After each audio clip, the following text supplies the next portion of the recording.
नमस्कार। श्रीमद् वाल्मीकि रामायण अखंड पाठ में स्वागत है आप सबका। आज हम पढ़ेंगे 116वां अर्थात षोडशाधिकशततमः सर्ग। आज के सर्ग में हम सुनेंगे श्री राम की बातों पर सीता का उत्तर, और वो देंगी अपने सतीत्व को साबित करने के लिए अग्नि परीक्षा। तो चलिए प्रारंभ करते हैं आज का पाठ। एवमुक्ता तु वैदेही परुषं रोमहर्षणं राघवेण सरोषेण श्रुत्वा प्रव्यथिताभवत्। सा तदा श्रुतपूर्वं हि जने महती मैथिली श्रुत्वा भर्तुर्वचो घोरं लज्जया वनताभवत्। प्रविशन्तीव गात्राणि स्वानि सा जनकात्मजा वाक्शरैस्तैः सशल्येव भृशमश्रूण्यवर्तयत्। ततो बाष्पपरिक्लिन्नं प्रमार्जन्ति स्वमाननं शनैर्गद्गदया वाचा भर्तारमिदम् अब्रवीत्। तो श्री रघुनाथ जी ने जब रोषपूर्वक इस तरह रोंगटे खड़े कर देने वाली कठोर वाणी सीता से कही तो उसे सुनकर विदेह राजकुमारी के मन में बड़ी व्यथा हुई। इतने बड़े जन समुदाय में अपने स्वामी के मुंह से ऐसी भयंकर जो पहले कभी कानों में नहीं पड़ी थी, ये सुनकर मिथिलेश कुमारी लाज से गड़ गई। उन वाग बाणों से पीड़ित होकर वे जनक किशोरी अपने ही अंगों में विलीन सी होने लगी। उनके नेत्रों से आंसुओं का अविरल प्रवाह जारी हो गया। नेत्रों के जल से भीगे हुए अपने मुख को अंचल से पहुंचती हुई वे धीरे धीरे गदगद वाणी में पतिदेव से इस प्रकार बोली। वीर, आप ऐसी कठोर, अनुचित, कर्णकटु और रूखी बात मुझे क्यों सुना रहे हैं? जैसे कोई निम्न श्रेणी का पुरुष निम्न कोटि की ही स्त्री से न कहने योग्य बातें भी कह डालता है, उसी तरह आप भी मुझसे कुछ ऐसा ही कह रहे हैं। न तथास्मि महाबाहो यथा मामवगच्छसि प्रत्ययं गच्छ मे स्वेन चारित्रेणैव ते शपे। पृथक् स्त्रीणां प्रचारेण जातिं त्वं परिशङ्कसे परित्यजैनां शङ्कां तु यदि तेऽहं परीक्षिता। यदहं गात्रसंस्पर्शं गतास्मि विवशा प्रभो कामकारो न मे तत्र दैवं तत्रापराध्यते। मदधीनं तु यत्तन्मे हृदयं त्वयि वर्तते पराधीनेषु गात्रेषु किं करिष्याम्यनीश्वरी। सः संवृद्धभावेन संसर्गेण च मानद यदि ते अहं न विज्ञाता हता तेनास्मि शाश्वतम्। प्रेषितस्ते महावीरो हनुमानवलोककः लङ्कास्थाहं त्वया राजन् किं तदा न विसर्जिता। आगे कहती हैं सीता कि हे महाबाहो, आप मुझे अब जैसी समझते हैं वैसी मैं नहीं हूँ।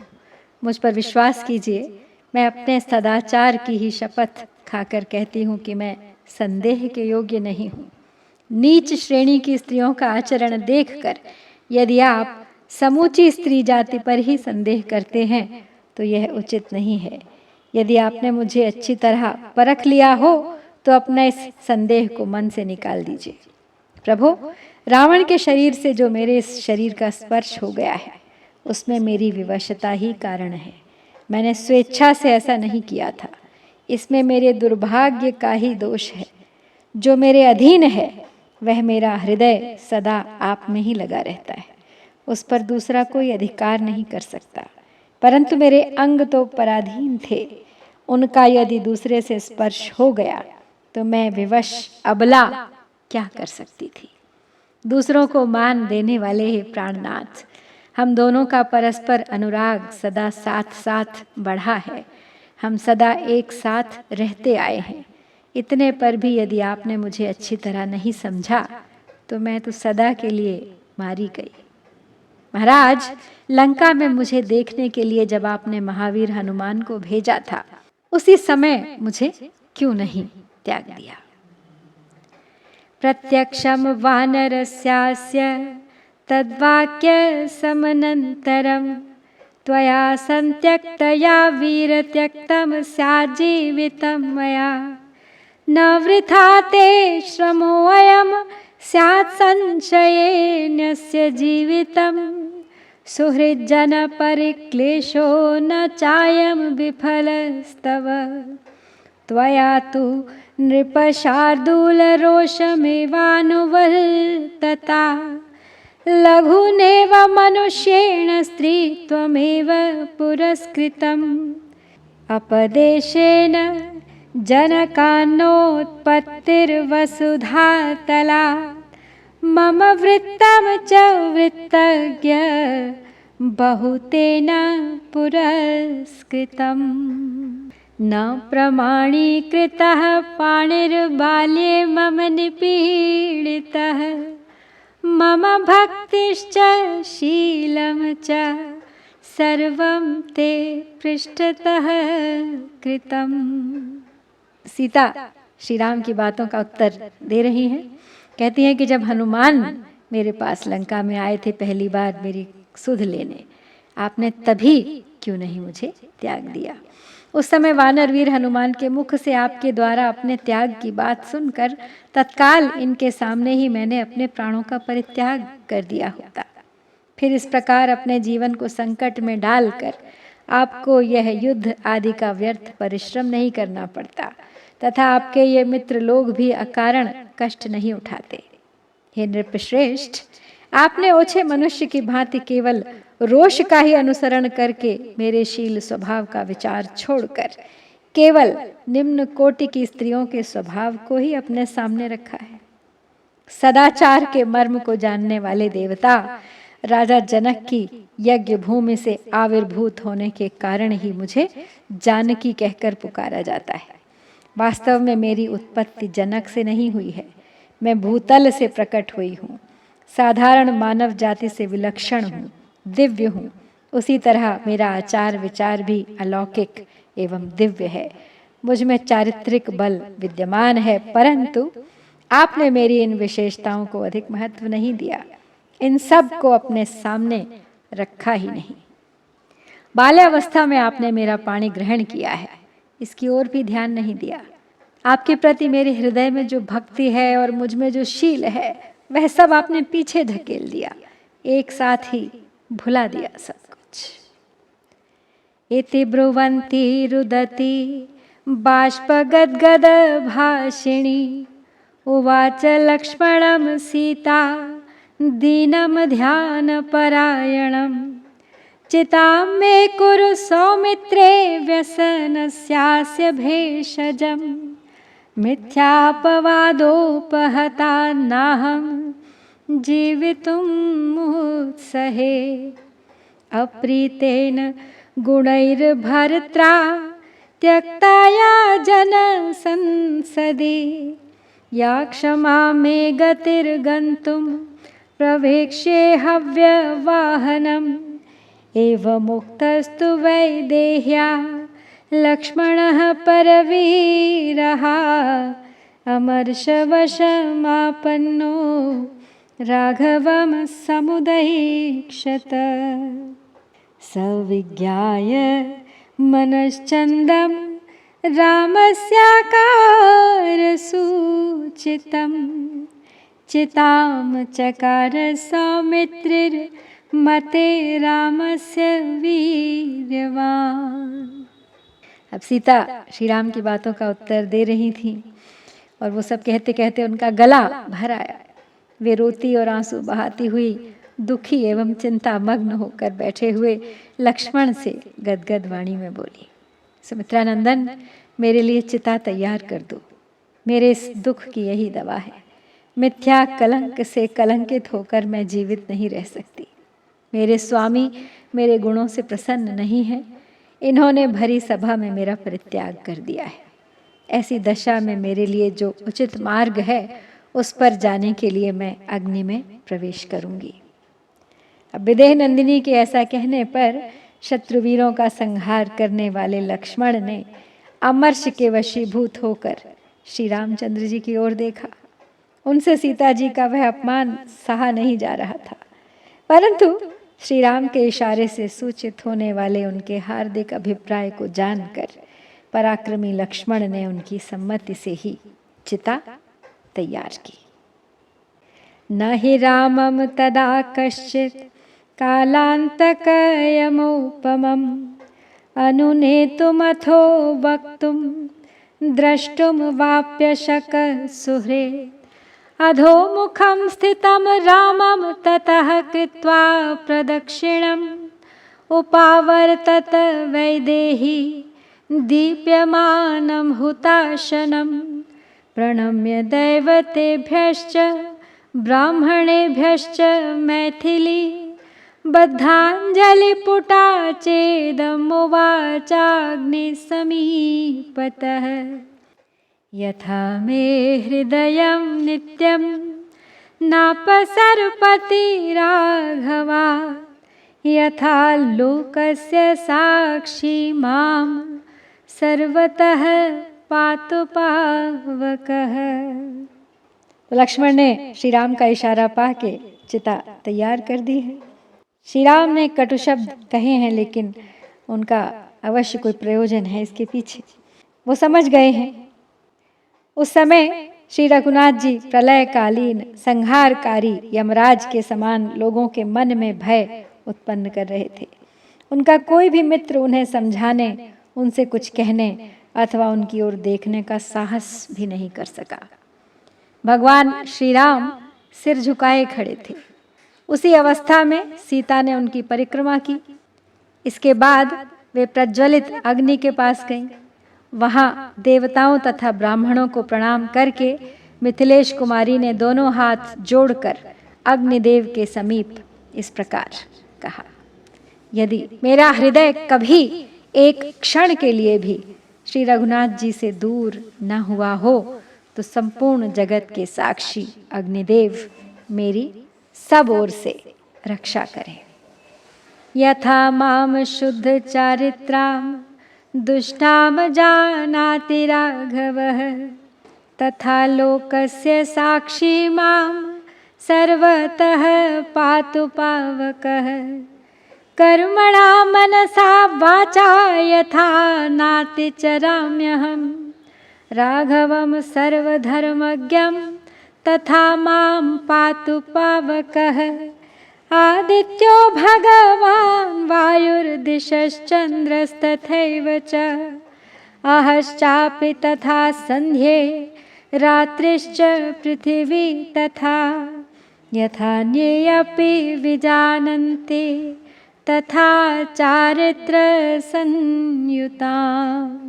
एवमुक्त्वा तु वैदेही परिक्रम्य हुताशनं विवेशज्वलनं दीप्तं निःशङ्केनान्तरात्मना।